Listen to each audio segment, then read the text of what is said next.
382 اعوذ باللہ من الشیطان الرجیم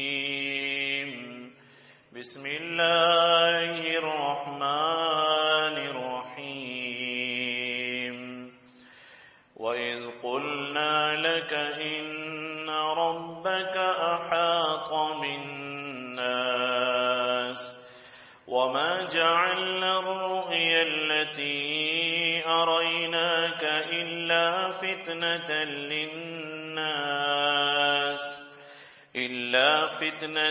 لِلنَّاسِ وَالشَّجَرَةَ الْمَلْعُونَةَ فِي الْقُرْآنِ وَنُخَوِّفُهُمْ فَمَا يَزِيدُهُمْ إِلَّا طُغْيَانًا كَبِيرًا۔ اور جب کہہ دیا ہم نے تجھ سے کہ تیرے رب نے گھیر لیا ہے لوگوں کو، اور وہ دکھلاوا جو تجھ کو دکھلایا ہم نے سو جانچنے کو لوگوں کے، اور ایسے ہی وہ درخت جس پر پھٹکار ہے قرآن میں، اور ہم ان کو ڈراتے ہیں تو ان کو زیادہ ہوتی ہے بڑی شرارت۔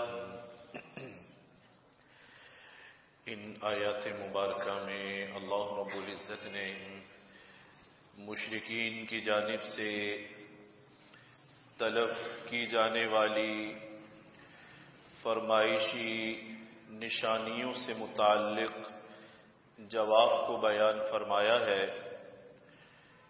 اس سے پہلے گزشتہ درس میں وسیلے سے متعلق چند باتیں عرض کی گئیں۔ دیکھیے قرآن مجید میں متعدد مقامات پر وسیلے کا ذکر آیا ہے، اور بعض حضرات اس کا معنی اور مفہوم ایسا بیان کرتے ہیں، اگر اس معنی اور مفہوم کو قبول کر لیا جائے تو براہ راست انسان کا عمل شرک سے جا ملتا ہے۔ چنانچہ گزشتہ درس میں یہ عرض کیا گیا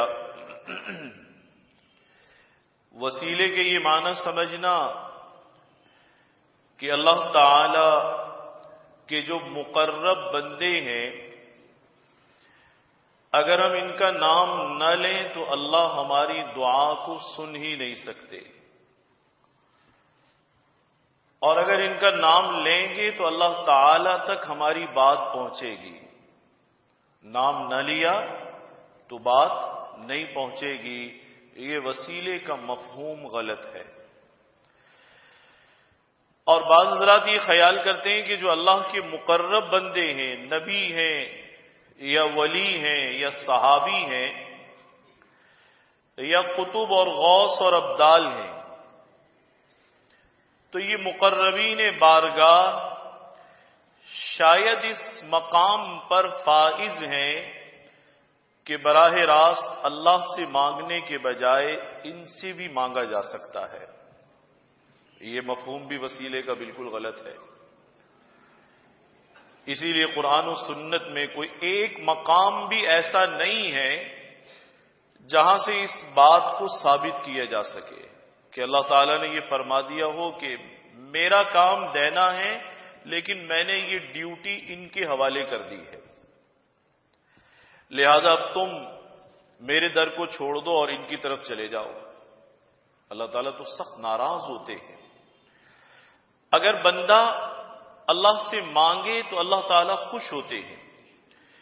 اسی لیے حدیث شریف میں آتا ہے حضور علیہ الصلوۃ والسلام نے ارشاد فرمایا لیس شیء اکرم علی اللہ من الدعاء، اللہ کے ہاں دعا سے زیادہ معزز چیز کوئی نہیں ہے، اس سے زیادہ مکرم چیز کوئی نہیں ہے۔ بندہ سوال کرے، اللہ سے مانگے۔ دیکھیں دنیا میں ہم کسی سے مانگتے ہیں، ایک دفعہ مانگتے ہیں وہ دے دیتا ہے، دوسری دفعہ مانگتے ہیں قدر ناگواری کے ساتھ دیتا ہے۔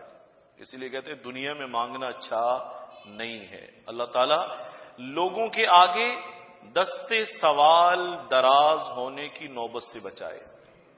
یہ دعا مانگا کریں کہ اللہ محتاج رکھے تو اپنے در کا محتاج رکھے۔ مخلوق کے احتیاج سے اللہ بچائے۔ پہلی دفعہ مانگنے جاتے ہیں تو دے دیتا ہے، دوسری دفعہ مانگنے جاتے ہیں تو ناگواری سے دیتا ہے، تیسری دفعہ مانگنے جاتے ہیں تو تعلق بھی ختم ہونے تک پہنچ جاتا ہے۔ اب اگر آپ سمجھ گئے تو ٹھیک ہے، اسی لیے کہتے ہیں نا کہ دنیا میں لوگوں سے مانگنا یہ ذلت کا دروازہ کھولنے والی بات ہے۔ اب اگر آپ سمجھ گئے کہ 3 دفعہ میں 3 رویے میں نے دیکھے، ایک دفعہ خوشی سے دیا، دوسری دفعہ ناگواری سے دیا، اور تیسری دفعہ دیتے ہوئے اشارہ کرے گا کہ صاحب اب مت آنا ادھر، ایسے ہی ہے نا؟ اگر آپ سمجھ گئے تو آپ نے باقی عزت بچا لی، اور اگر پھر بھی گئے تو وہ کہے گا بچے سے کہ جاؤ کہہ دو ہم نہیں ہیں، اور بچہ باہر آ کے کیا کہے گا؟ ابو کہہ رہے ہیں کہ وہ نہیں ہے، یہی کہے گا نا، ابو کیا کہہ رہے ہیں کہ وہ خود نہیں ہے۔ تو سمجھ جانا چاہیے کہ اللہ تعالی سے مانگنا عزت کا باعث ہے۔ اور بھئی دوسری بات یہ ہے کہ اللہ کا در آپ تب چھوڑیں کہ کوئی ایسا کام ہو نعوذ باللہ جو اللہ نہ کر سکتا ہو۔ ہمارے حضرت حکیم الامت مجدد الملت حضرت تھانوی رحمۃ اللہ علیہ نے ایک بڑی خوبصورت بات ذکر فرمائی ہے۔ حضرت فرماتے اللہ نے آسمان بنائے ہیں، اوپر تلے 7 آسمان بنائے ہیں۔ اللہ نے اتنی بڑی کائنات بنائی ہے، اتنی وسیع کائنات ہے، اتنی وسیع کائنات ہے، اب تک ہم جو یہ سمجھتے ہیں کہ ہم سائنس اور ٹیکنالوجی کے عروج کے زمانے میں جی رہے ہیں، تو جناب یہ بھی سمجھ لینا چاہیے ابھی اپنی کہکشاں سے بھی باہر نہیں نکلے ہم، ابھی تو بڑا لمبا سفر باقی ہے، ابھی بہت دور جانا باقی ہے۔ تو اتنی وسیع کائنات اللہ نے بنا دی، اللہ نے سورج جیسی شاندار مخلوق بنا دی، چاند اللہ نے پیدا کر دیا، سمندر بہا دیے، اللہ تعالیٰ نے دریا اور نہریں چلا دی۔ اللہ ہر قسم کی مخلوق کی روزی عطا کرنے والے ہیں، ہر ایک کے کفیل اور ذمہ دار ہیں، وکیل بھی اللہ ہے، کفیل بھی اللہ ہے۔ کاش ہمیں بات سمجھ میں نہ آئے تو اللہ تعالیٰ کی جو 99 اسماء حسنی ہیں اس کا معنی ہی سمجھ لیں کہ میرے رب کی قدرت کون کون سی ہے۔ تو حضرت فرماتے ہیں آسمانوں کا پیدا کرنے والا، اتنی مخلوقات کا پالنے والا، اس نظام کو ذرا سی خرابی اور اونچ نیچ کے بغیر تسلسل سے چلانے والا۔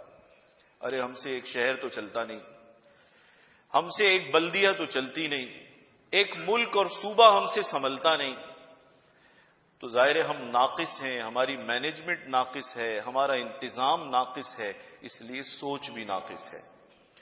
تو حضرت نے لکھا ہے کہ اتنا کچھ اللہ نے بنا دیا اور اتنی مخلوقات کو پالنے والا ہے، چلانے والا ہے، سب کی ضرورت کے موافق روزی فراہم کرنے والا ہے۔ تعجب ہے جب بندہ اللہ کو چھوڑتا ہے اور اللہ کو چھوڑ کر غیر اللہ کے در پر جاتا ہے اور مجبور اور بے کس اور بے بس کے پاس جاتا ہے، جو خود سراسر مجبور ہے ہر چیز کے معاملے میں اللہ کا۔ ظاہر ہے بھائی کوئی قبر میں ہے تو وہ بھی کس کا محتاج ہے؟ اللہ کا محتاج ہے۔ زندہ ہے وہ بھی اللہ کا محتاج ہے، ساری مخلوقات اللہ کی محتاج ہیں۔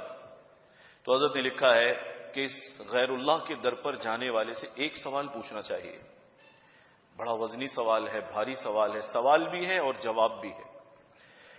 فرمایا اس سے یہ پوچھنا چاہیے کہ تیرا رب تجھے پیدا کر سکتا ہے، آسمان و زمین کو بنا سکتا ہے، ساری کائنات کو چلا سکتا ہے، تو ذرا یہ تو بتا کہ وہ کون سا مشکل کام پڑ گیا جو وہ بھی نہیں کر سکتا اور یہ لولا لنگڑا کر سکتا ہے، یہ بے بس کر سکتا ہے وہ کام۔ میں نے عرض کیا سوال بھی ہے اور جواب بھی ہے۔ سمجھنے والے کے لیے دونوں باتیں اس میں موجود ہیں کہ آخر وہ سب کچھ پیدا کر سکتا ہے اور بنا سکتا ہے اور سارا نظام عالم شاندار طریقے سے چلا سکتا ہے۔ سورہ یاسین میں نے کل تذکرہ کیا تھا اللہ کی شان کیسی ہے کہ اللہ تعالیٰ فرما رہے ہیں کہ سورج کا ایک مستقر ہے، چاند کی منازل ہیں۔ یہ ہمیں سائنس اور فلکیات کے ماہرین نے صدیوں کے بعد بتایا کہ ہاں چاند کی منزلیں ہیں، سورج کا ایک خاص مدار ہے۔ اور پھر یہ بھی بتایا کہ سورہ مبارکہ میں کہ یہ نظام ذرا سی بھی خرابی کے بغیر، اونچ نیچ کے بغیر تسلسل سے ہزاروں سال سے چل رہا ہے، لاکھوں سال سے چل رہا ہے یا کروڑوں سال سے چل رہا ہے، چلانے والا جانتا ہے۔ تو سوال یہ پیدا ہوتا ہے کیسے چل رہا ہے، یہ کیسے چل رہا ہے، اتنا شاندار نظام کیسے چل رہا ہے؟ تو فرمائے ایسے چل رہا ہے کہ جو اس کا بنانے والا ہے، ذالک تقدیر العزیز العلیم، یہ عزیز اور علیم کا قائم کردہ نظام ہے، بڑی زبردست ذات ہے اور بڑا علم رکھنے والی ذات ہے۔ تو جو غیر کے در پر جانے والا ہے اسے اس حدیث مبارکہ میں غور کرنا چاہیے۔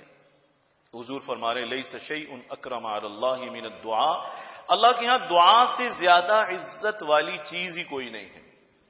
یعنی وہ ایسے عطا کرنے والے ہیں، مانگنے والا مانگتا رہے وہ دیتے رہیں گے، کبھی یہ جواب نہیں آئے گا میرے بندے بس کر دے، بس کر دے، کتنا مانگے گا، کب تک مانگے گا اور کیا کیا مانگے گا، کبھی آپ کو محسوس نہیں ہوگا۔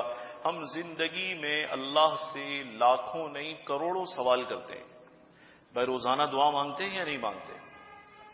نہ معلوم کس چیز کی دعا مانگتے ہیں، کیا کیا سوال کرتے ہیں، اپنے لیے بھی مانگتے ہیں، اولاد کے لیے بھی مانگتے ہیں، کاروبار کے لیے بھی مانگتے ہیں، صحت کے لیے بھی مانگتے ہیں، اور ہم ترقی کے لیے بھی مانگتے ہیں، نسلوں کے لیے بھی سوال کرتے ہیں۔ کبھی آپ کو محسوس ہوا کہ اللہ تعالیٰ دھتکار رہے ہو کہ مت مانگو، اب کتنا مانگو گے؟ اور اس کا سبب قرآن مجید میں بیان فرمایا گیا، وَإِن مِّن شَيْءٍ إِلَّا عِندَنَا خَزَائِنُ، ارے تم مانگتے رہو مانگتے رہو، ہمارے پاس تو ہر چیز کے خزانے ہیں، اور خزانے بھی وہ ہیں جو کم ہونے والے نہیں ہیں، مٹنے والے نہیں ہیں۔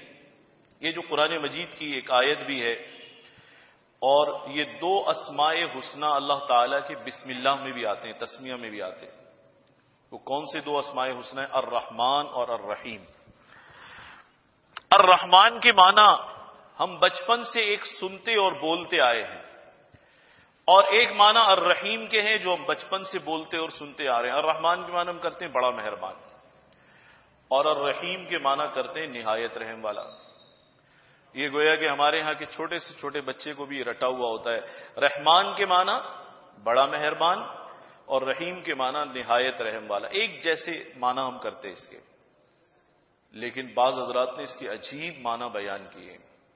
باتیں رحمان کے معنی اتنا مہربان جو بن مانگے عطا کرنے کا حوصلہ رکھتا ہے، بن مانگے، اور واقعی میں بن مانگے تو وہی دیتا ہے۔ ہم نے کیا اللہ سے مانگا تھا؟ آپ اگر اپنی زندگی میں اپنی عزت، منصب، روزی، ساری نعمتوں میں غور کرے تو آپ کو پتہ چلے گا 80 سے 90% تو آپ نے مانگا بھی نہیں تھا، اس نے از خود فضل فرمایا۔ آپ نے اسلام مانگا تھا اللہ سے؟ کس نے مانگا تھا اسلام ہم میں سے؟ کیا ہم نے مانگ کر، طلب کر کے اسلام قبول کیا تھا؟ نہیں، اس نے مسلم گھرانے میں پیدا کیا، یہ اس کی سب سے بڑی عطا ہے۔ پھر آپ نے اللہ تعالیٰ سے جس منصب پر آپ فائز ہیں، رزق کی جس فراوانی کا آپ سامنا کر رہے ہیں، صحت آپ کی اچھی ہے، ظاہر اور باطن کی بے شمار نعمتیں آپ کو حاصل ہیں، کتنی مانگی تھی اس میں سے؟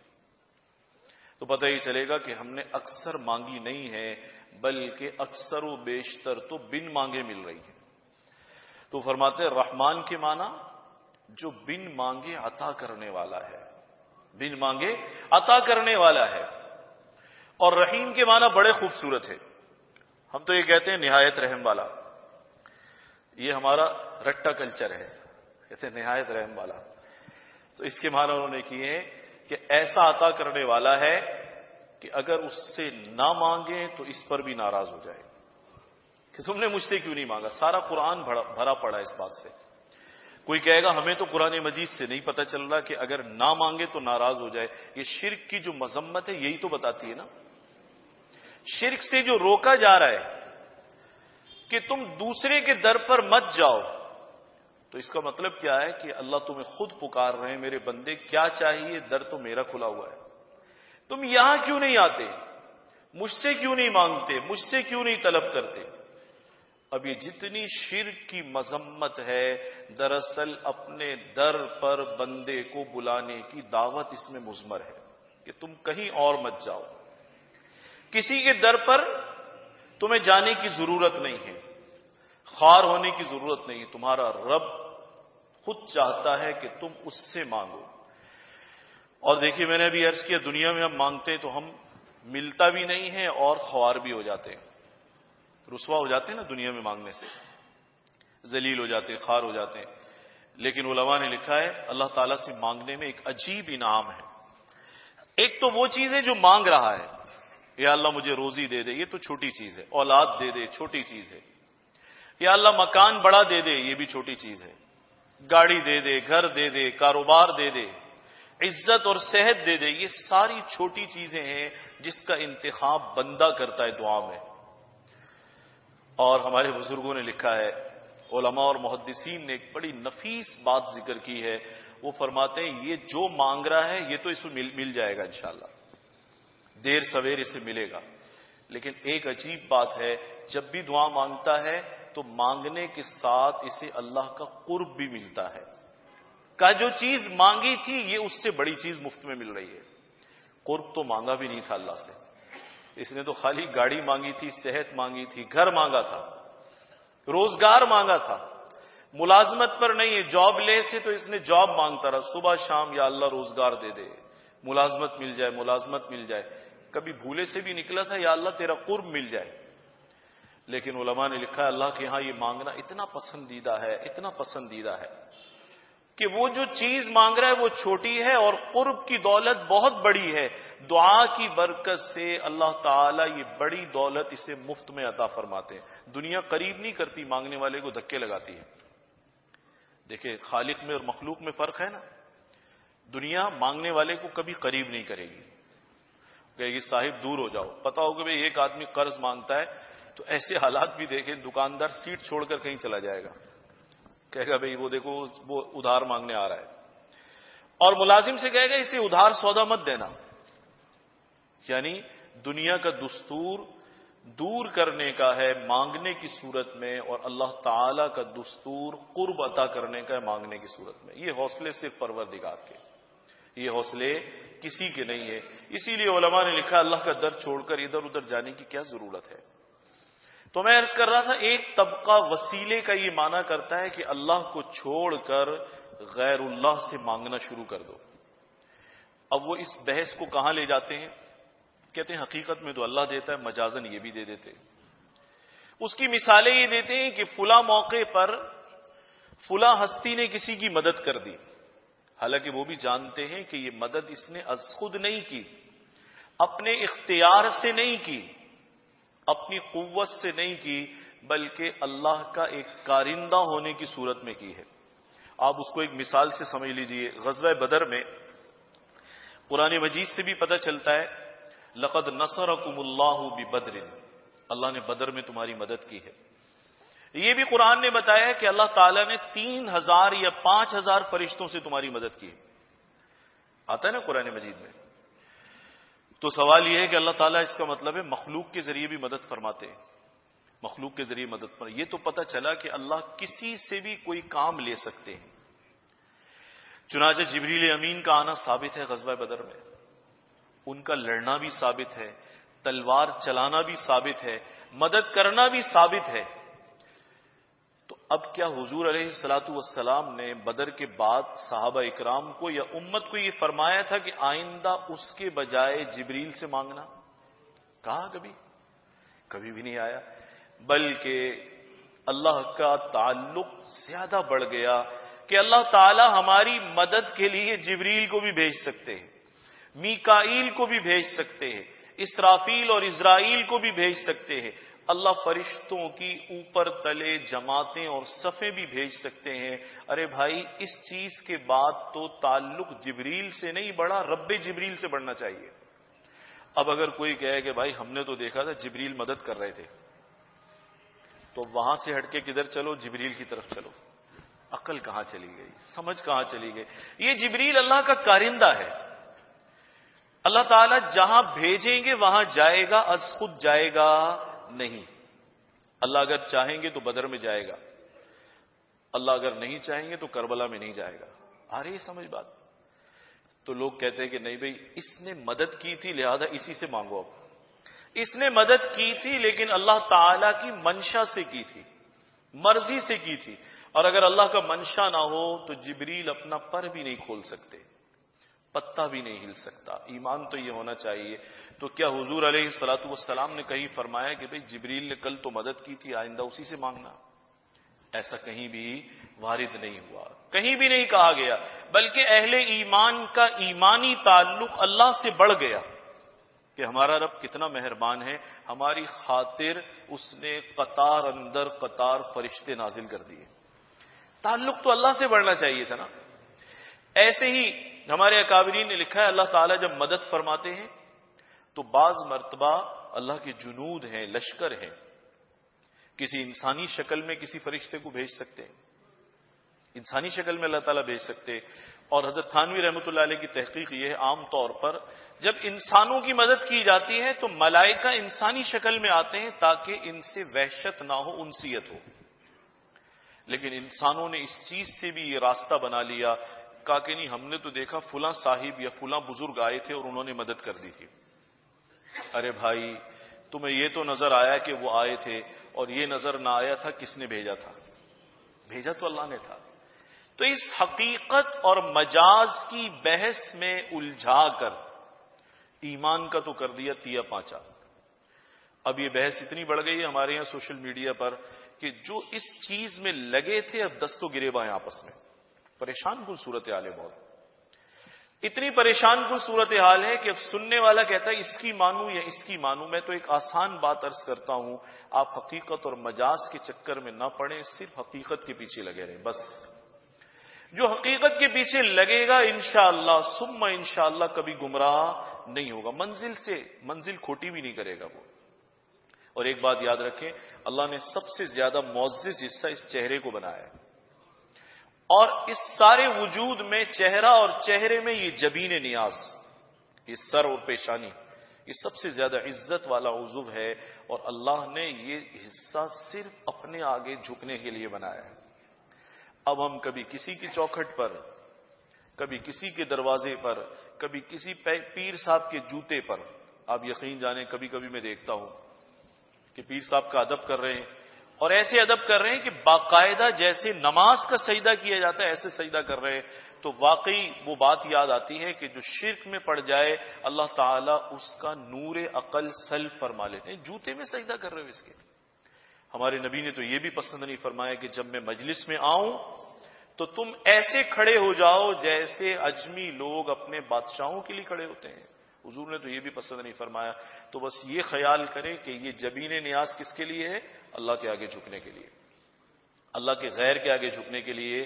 آپ تعظیم کریں، بزرگوں کی عزت کریں، مشائخ کی عزت کریں، سادات کی عزت کریں، علماء کی عزت کریں۔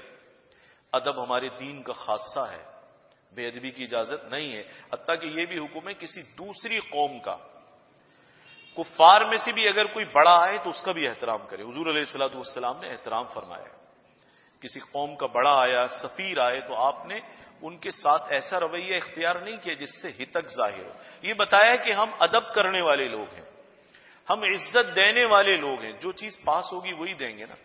لیکن بھائی ایک بات کا خیال رکھیں، اس ادب اور عزت اور شرک میں فرق ہے، اس میں بڑا فرق ہے۔ تو وسیلے کے معنی یہ نہیں ہے کہ اللہ کو چھوڑ کر بیچ والوں سے مانگا جائے۔ صحیح وسیلہ کیا ہے اس کو بھی سمجھنا چاہیے۔ درست وسیلہ کیا ہے؟ دیکھیں بھائی، درست وسیلہ یہ ہے، حضور علیہ الصلوۃ والسلام اللہ کے محبوب ہیں، ہمارا ایمان ہے ساری کائنات میں، جمی مخلوقات میں اللہ نے جتنی مخلوقات پیدا کی ہیں ان ساری مخلوقات پر انسانوں کو فضیلت حاصل ہے، اور انسانوں میں نبیوں کو سب پر فضیلت حاصل ہے، اور حضور علیہ الصلوۃ والسلام کو نبیوں پر بھی فضیلت حاصل ہے۔ سید الانبیاء والمرسلین ہیں آپ، یہ بات ہے یا نہیں ہے؟ تو حضور سے زیادہ کوئی پیارا نہیں ہے۔ اب وسیلے کے بہت سادہ سے معنی، بہت درست معنی، آسان معنی، بغیر کھینچتان والے معنی اور بغیر گھمائے پھرائے والے معنی، یہ آپ دعا مانگیں، ابتدا میں بھی نبی پر درود پڑھیں، آخر میں بھی نبی پر درود پڑھیں۔ آپ دعا مانگیں، اللہ سے ہی کہیں یا اللہ اپنے نبی کے وسیلے سے میری دعا قبول فرما، یہ سمجھ میں آنے والی بات ہے۔ آپ دعا مانگیں یہ کہیں میرے نبی کے طفیل میں قبول فرما، یہ سمجھ میں آنے والی بات ہے۔ دعا مانگے یہ کہے کہ میرے نبی کی برکت سے دعا کو قبول فرما، ان کے صدقے میں دعا کو قبول فرما، کوئی بھی لفظ استعمال کر سکتے ہیں، لیکن قرآن و حدیث کے مجموعے کو کھنگال کر دیکھ لیں، کہیں سے یہ نہیں پتہ چلتا کہ کبھی یہ کہا گیا ہو کہ یوں کہیں کہ یا اللہ اب آپ سے تو نہیں مانگتا، آپ نے یہ بھیج دیا تو یہ اے اللہ کے نبی آپ ہی عطا فرما دیں، اولاد دے دیں، صحت دے دیں۔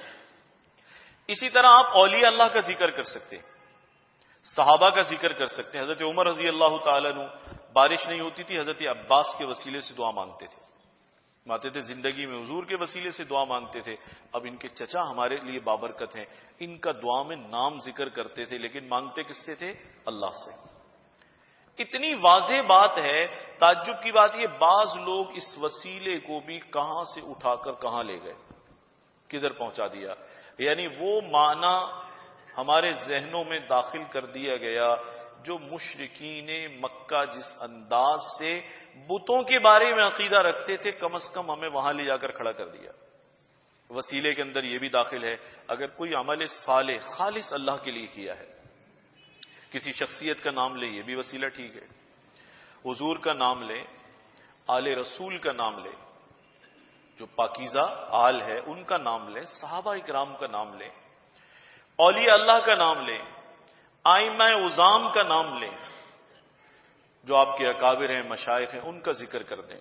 اسی طریقے سے عمل کا وسیلہ بھی جائز ہے، کوئی نیک عمل کیا ہے، دل یہ گواہی دیتا ہے کہ میرا یہ عمل خالص اللہ کے لیے ہے، اور اس کا پتہ بھی سوائے اللہ کے کسی کو نہیں ہے، اور دل میں ہے کہ ہاں یہ عمل مجھے بڑی امید ہے کہ یہ عمل ریا سے، دکھلاوے سے خالی تھا، اور میں نے کس کے لیے کیا؟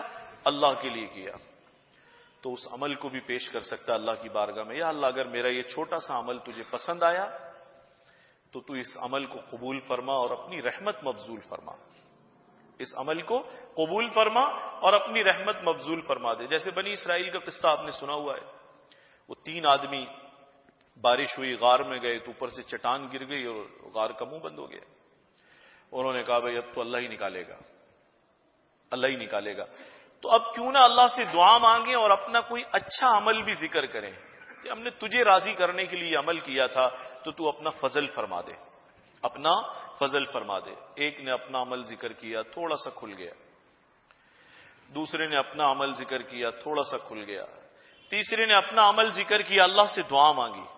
اب بتائیے عمل تو ذکر کیا لیکن دعا کس سے مانگی؟ اللہ سے مانگی، دعا اللہ سے مانگی، تو تھوڑا تھوڑا کھلتے کھلتے بالآخر وہ سارا ہی کھل گیا۔ تو علماء نے لکھا یہ بھی ٹھیک ہے کہ اگر کوئی عمل صالح ہے جس سے امید ہے کہ اللہ کے لیے کیا، اخلاص کے ساتھ کیا اور امید ہے اللہ نے قبول فرمائے گا، اس کو بھی ذکر کر سکتے ہیں۔ اچھا ایک چیز اور ہے، زندہ کا وسیلہ اور مردہ کا وسیلہ دونوں جائز ہے۔ ہمارے یہاں بعض حضرات یہ کہتے ہیں کہ جی زندہ کا وسیلہ تو جائز ہے، مردہ کا جائز نہیں ہے، مردے کا جائز نہیں ہے۔ یہ اس کی بھی جو وہ سمجھ ہے، تھنکنگ ہے، ہمارے تو بس سے باہر ہے۔ کہتے ہیں جی زندہ کے وسیلے میں شرک نہیں ہے، مردہ کے وسیلے میں شرک ہے۔ تو بھائی شرک کا تو معاملہ پہلے ہی کٹ جاتا ہے جب آپ یہ ذہن بنا لیتے ہیں کہ نام برکت کے لیے ہے، دینے والا اللہ ہے۔ اب چاہے نبی دنیا میں ہو یا دنیا سے پردہ فرما چکے ہوں، اولیاء کرام کی محبت، انبیاء علیہم السلام کا مقام جو اللہ کے ہاں زندگی میں تھا آج بھی ہے، تو ان کا نام آج لیں گے، آج بھی برکت حاصل ہوگی، اور زندگی میں لیا گیا تو بھی برکت حاصل ہوئی۔ تو اس کے بارے میں بعض لوگ کہتے ہیں کہ جی نہیں، مردہ کا وسیلہ اگر ذکر کیا تو یہ شرک ہے، غلط بات ہے۔ شرک اس وقت بنتا ہے جب کہ یہ عقیدہ ہو کہ دینے والا وہ ہے جس کا نام لیا جا رہا ہے، دینے والا وہ ہے جس کا نام لیا جا رہا ہے۔ تو بھائی اس حقیقت اور مجاز کی بحث سے نکال لیں اپنے آپ کو۔ اس وقت یہ بڑا سخت فتنہ بنا ہوا ہے، اور جن لوگوں نے یہ 2 اصطلاحات گھڑی تھی، جو لائے تھے، آج بڑے پریشان ہیں وہ۔ اس لیے اپنے آپ کو اس الجھن سے نکال کر سیدھے نظر ہمیشہ حقیقت پر رکھنی چاہیے، اور بندے کو خالق سے بڑھ کر کہاں سے مل سکتا ہے؟ اللہ پر نظر رکھے، اللہ تعالیٰ عطا کرنے والے ہیں۔ تو برکت کے حصول کے لیے قبولیت کی امید پر دعا اللہ سے مانگے، نام حضور کا لے لے، یا اللہ ان کے طفیل میں اور حضور کے طفیل میں ان کی جو آل ہے، آل طیبین و طاہرین، ان کے طفیل میں دعا قبول فرما لے، صحابہ اکرام کی برکت سے دعا قبول فرما لے، حضور کی صاحب زادیوں کی برکت سے دعا قبول، بناتے طاہرات ہیں، حضور کی ازواج مطہرات کا نام لیا جا سکتا ہے، یہ پاکیزہ ترین بیویاں ہیں، ان کی برکت سے قبول فرما لے، یہ تو بھائی جائز ہے، نیک عمل کا وسیلہ ذکر کر دیے جائے جائز ہے، لیکن یہ بڑا ظلم ہوگا کہ اللہ تعالی کو چھوڑ دیا جائے اور یہ یقین کر لیا جائے کہ بس اب اس سے مانگنا ہے اور یہ دے گا تو اللہ دے گا، یہ نہیں دے گا تو اللہ نہیں دے گا۔ یاد رکھیں، ایک بات ذہن میں رکھنی چاہیے، شرک ایسی گندگی ہے جس کے بارے میں اللہ تعالیٰ نے قرآن میں دو باتیں ذکر فرمائی ہیں۔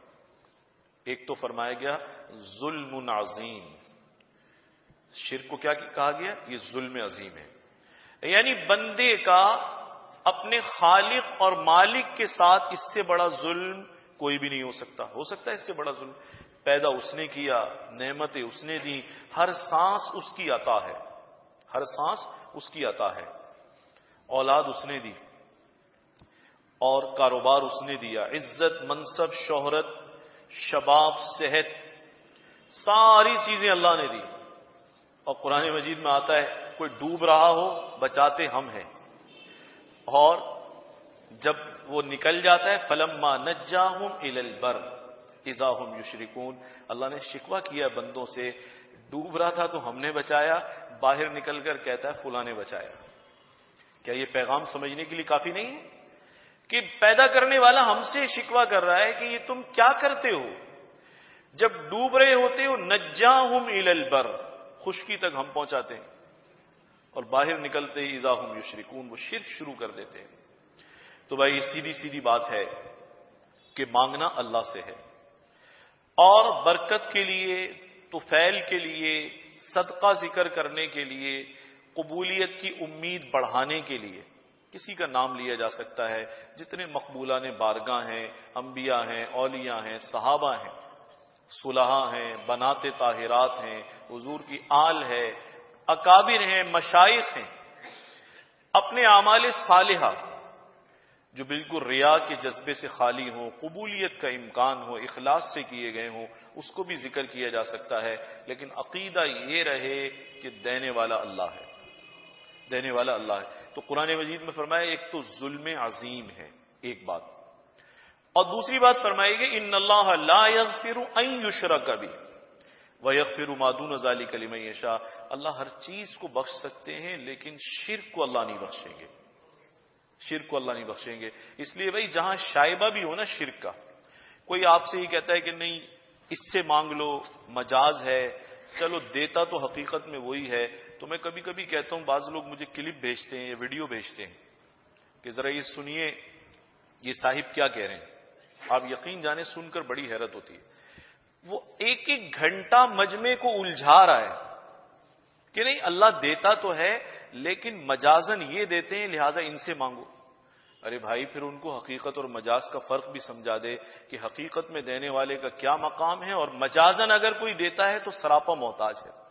ایک ایک گھنٹے کی تقریر میں ایک دفعہ بھی یہ نہیں کہتے کہ بھائی کچھ لوگ اسے صحیح سمجھتے ہیں، اکثر غلط سمجھتے ہیں، ہمارا خیال یہ ہے جس پر سب کا اتفاق ہے اسی سے مانگ لو۔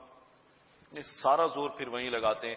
کسی بھی عنوان سے شرک کے اوپر آپ چاندی کے ورق لگا دیں، جس کی مثال حضرت تھانوی رحمۃ اللہ نے دی ہے، پاخانہ ہو اس کے اوپر آپ چاندی کے ورق لگائیں، سونے کے ورق لگائیں، اس کے اوپر عود اور عنبر، کتنا قیمتی عطر ہے عود و عنبر، وہ چھڑکیں، نفیس اسپرے کریں، تھوڑی دیر میں پھر بدبو آئے گی۔ کتنے پیپر لگائیں گے آپ، کتنے پردوں میں اسے چھپائیں گے؟ شرک سے بڑی نجاست کوئی اور نہیں ہے، اس سے بڑی قباحت کوئی اور نہیں ہے، اور شرک پر اللہ نے جو شکوہ بندوں سے فرمایا ہے، قرآن سارا اٹھا کر دیکھ لیں، اس سے بڑا شکوہ بھی رب العالمین کا نہیں ہے۔ آخر